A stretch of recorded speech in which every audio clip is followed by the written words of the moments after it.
So we're going to go into a couple of different chapters in the history of the company tonight. But to start, James, why don't you just give people sort of a short history of Whiptail from when you started it, kind of some of the big highlights, all the way through to the outcome, and kind of that'll give people some context for where we're going to go. Yeah, absolutely, great idea. So yeah, Whiptail was actually founded initially as a product development inside of a consulting firm where I worked. I worked with my co-founder Edward Rebholz at a company called The Admins, based out of Summit, New Jersey. And you know, every single one of my customers had the exact same problem to a T. It was the storage performance was not adequate for the new workloads that were being brought on by virtualization, both server as well as virtual desktop.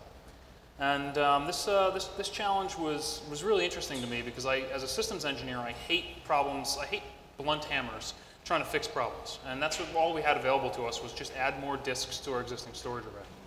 So you know, at this point, since 2007, NAND flash was just starting to become a word that people have heard.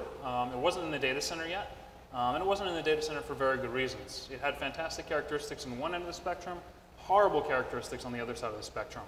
But I looked at the problems that it had, and I took a look at those with a critical eye and realized that's something we can absolutely solve with some decent amount of software engineering. And you know, we took that idea and ran with it for a little bit. And that problem, you know, we made a proof of concept. I still remember seeing my good buddy Jeff Sudam at Admiral, who I know you talked to a number of times during the diligence process.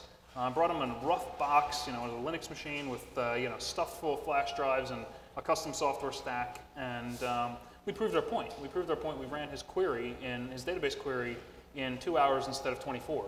And how much money had you raised at that point? Absolutely $0. And did you have a company? Nope, and we weren't even looking to build a company, to be honest with you. We thought it was something to serve our customers at that point. But it then started to dawn upon us that we had to, if we wanted to take this to what its true potential was, we had to independently finance it and independently allow it to grow, which is when we started with the you know, raising an angel round. I don't know about, I mean, any people in the room who've gone through funding exercises before, but raising money, and Will hears me say this a lot, is the most painful thing I've ever done, especially during the angel round. Especially from me. Oh yeah, you didn't help the process much. But no, so we did the angel round financing, and you know, you're doing dinners, you're taking people out to dinner, you're explaining your product, you're pitching your product, and you hope to walk away with, you know, a big score would be $10,000, $20,000 from an individual investor. But those things kept the lights on for quite a long period of time. And then it started to evolve. We started to get some traction. We started winning accounts we had no business winning. You know, we decided to start attempting to go after institutional capital. And you know, we were lucky to have met a gentleman by the name of Raymond Wong over at Spring Mountain Capital during the angel financing round. You know, he started to dig in, and then we met you. I guess it was pretty early in the process. Both Brian, myself, and Ted Rebholz showed up in your office and kind of tell me what you thought. Well, so this was 2010, and I had done a lot of stuff in the storage industry over the years. And as an investor, I love the storage industry because it's one of those markets where the appetite for innovation is still considerable, right?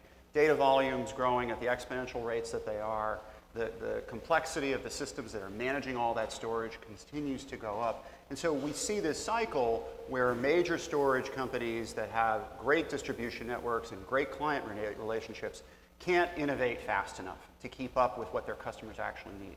And so they continue to look outside of the company for new technologies that they can onboard.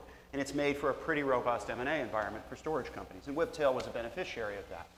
So, you know, that falls under the heading of, you know, investment thesis that we pursue. I was introduced to James and his colleagues by a Columbia entrepreneur, a guy named Amal Sarva, who I had backed in a previous company. And it was really in the context of, hey, these guys are doing something interesting in storage. You're one of the few people in the New York area who looks at storage deals. They're one of the few New York area storage companies. You should see it. And that was kind of it. But they were working on solid state, and I knew that solid state technology was going to be this big inflection point across the industry. I also knew that I did not know much about it. And when they first came to see me, the thing that was obvious to me was that they knew a lot, and they were testing their ideas with customers. And so it was, frankly, it was very easy for me to say, okay, guys, I think what you're doing is kind of interesting. I want to learn more. And I want to learn more.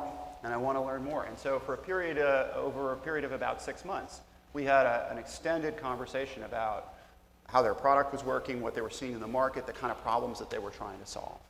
And you know, we started to give feedback, and we started to really like a lot of what they were doing. We started to recognize that what James had been doing, mostly on his own, for the preceding several years in terms of building this product, was actually really, really right. That it was one of the best architectures we'd ever seen for a high-performance storage product.